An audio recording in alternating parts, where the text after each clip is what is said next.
pedigree.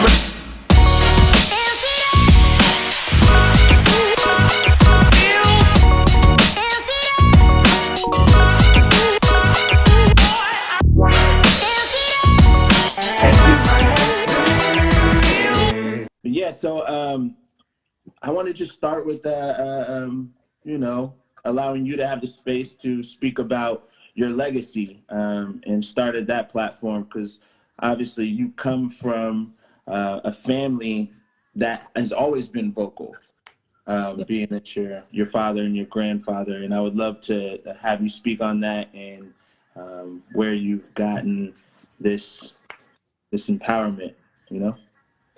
Yeah, no doubt. You know, like my father is John Ellis Ishmael Briggs. My mother is Lisa Briggs. My father is a black man from Mississippi. I was raised in Mississippi. My mother is a white woman from Wisconsin, a very powerful, compassionate healer. She's a nurse, 20 years, retired Army, very strong woman.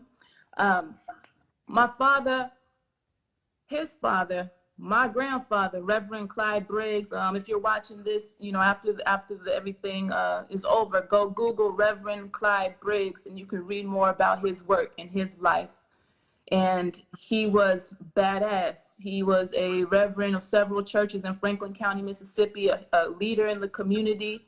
A lot of people, if you ask them, a lot of our elders, if you go back to Franklin County and ask them about Reverend Clyde Briggs, they put him in the same caliber as Martin Luther King and Malcolm X. Wow.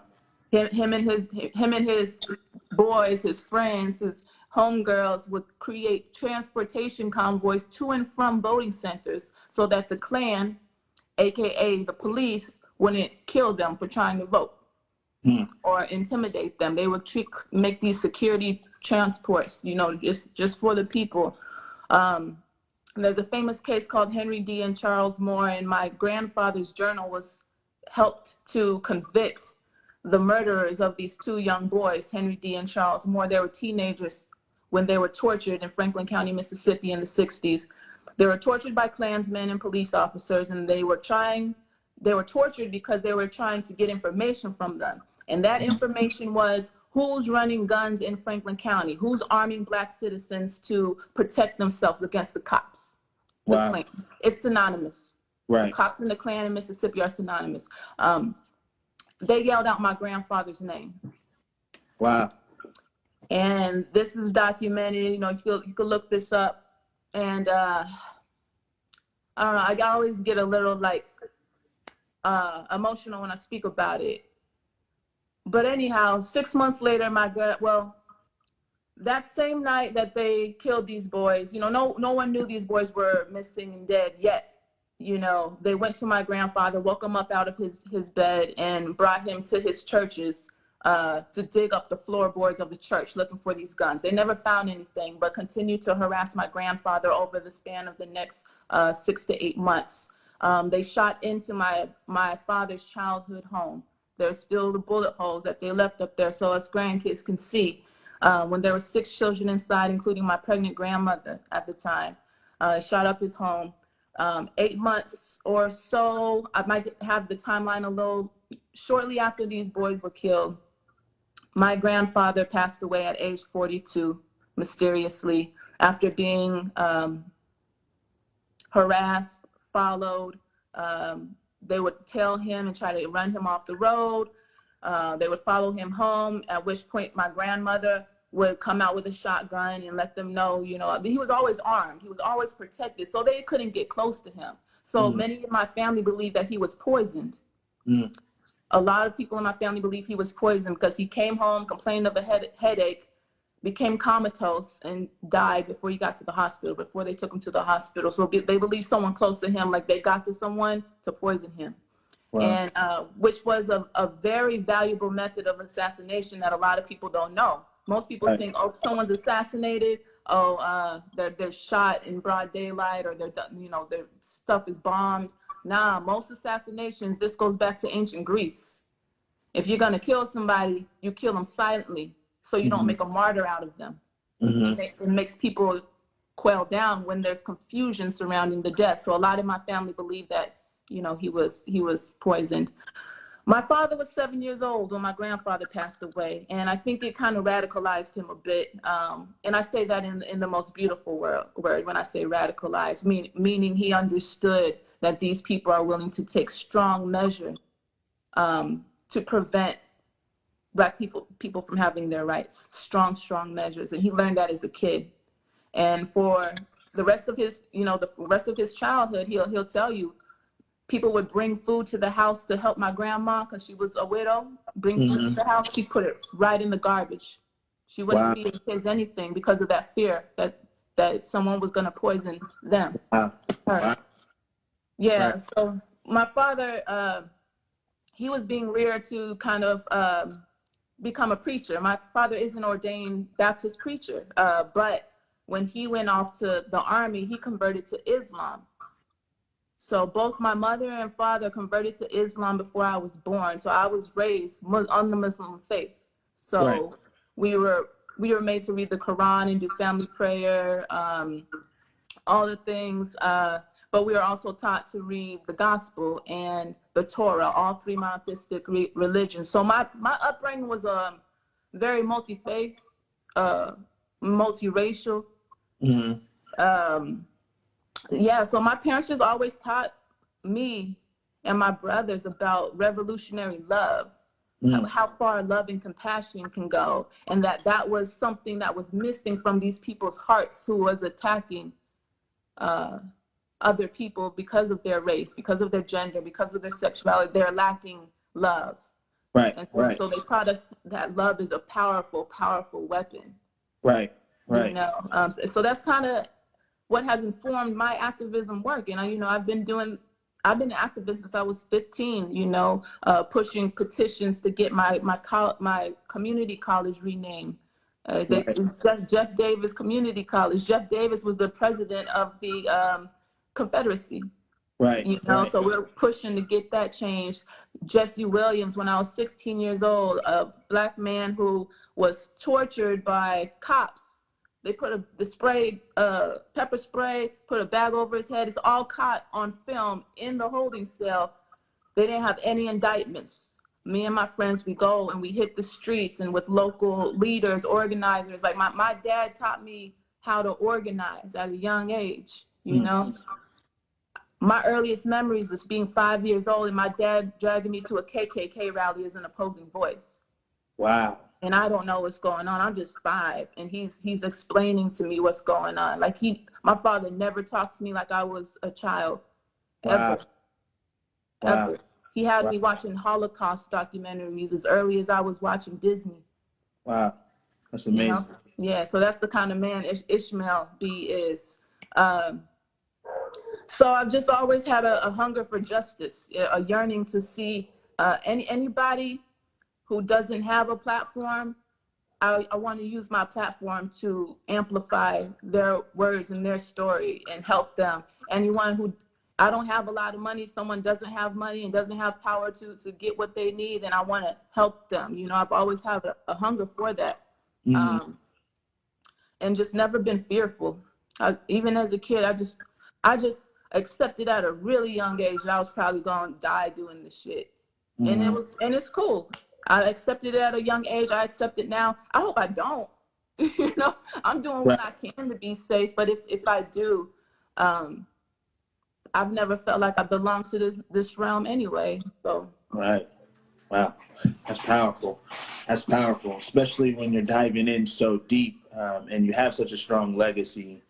Do you feel any weight on your shoulders or pressure to carry that on? Seems like it's something that just naturally fuels you.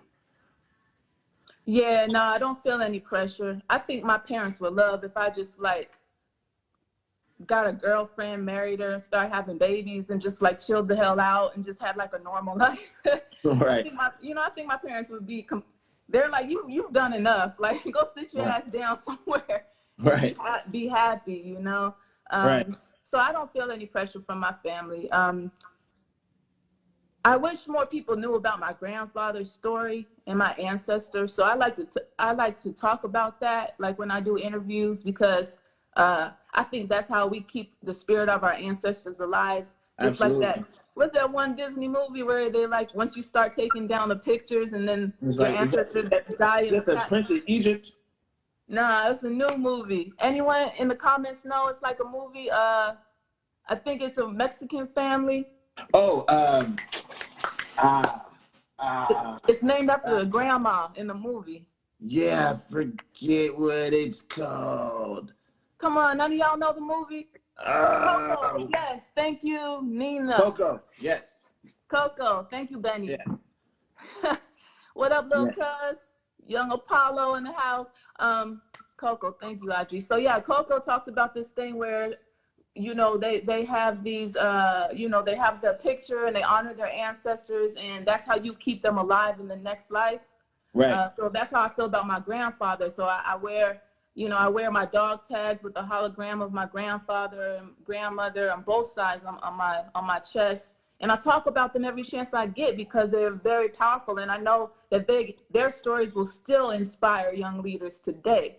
Absolutely. As long as they're able to hear it. So that's the only pressure I kind of feel, is just like to keep their memories alive and their legacy. And I love that you use the word legacy, because a lot of our generation misunderstand fame versus legacy.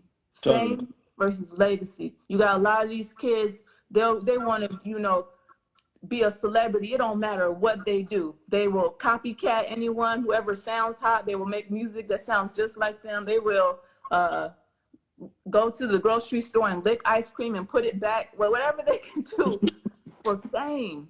Right. Not understanding that legacy is where it's at. Legacy is the power to inspire and motivate generations to come. Totally. You know what I mean? So there's a big difference, and I'm an extension of someone else's legacy.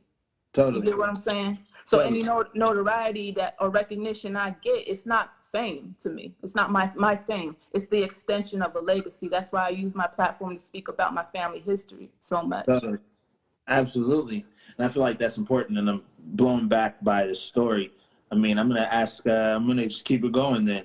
Is there a moment that you remember from your grandfather that is something that you carry with you that's like, that is just a story that embodies his story, his history, other than what you already said? Because you've already said a lot, actually. Yeah.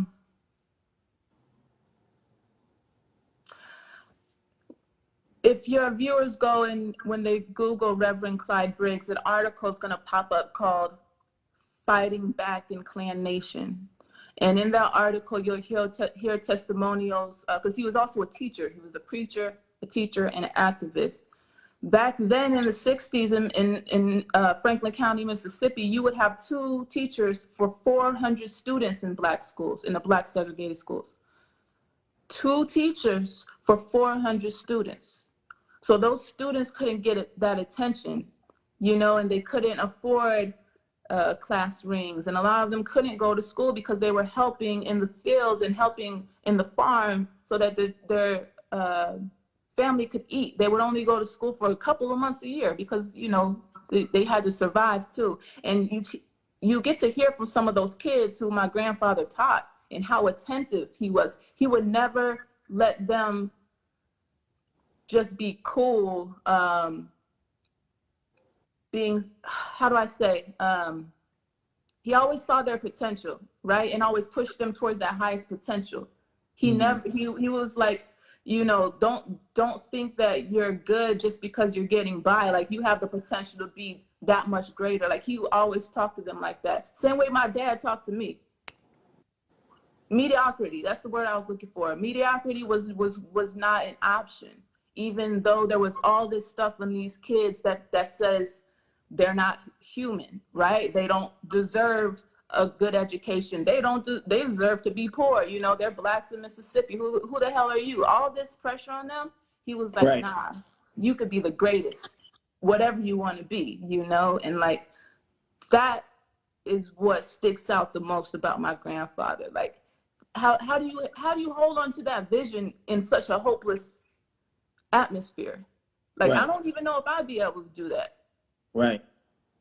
You get what I'm saying? Like, how do you hold that vision, and then not only hold it, but like instill that vision in the youth in your community, while you're being harassed and all the pressures on you, you Right. know? Yeah. Right. Wow, that's powerful.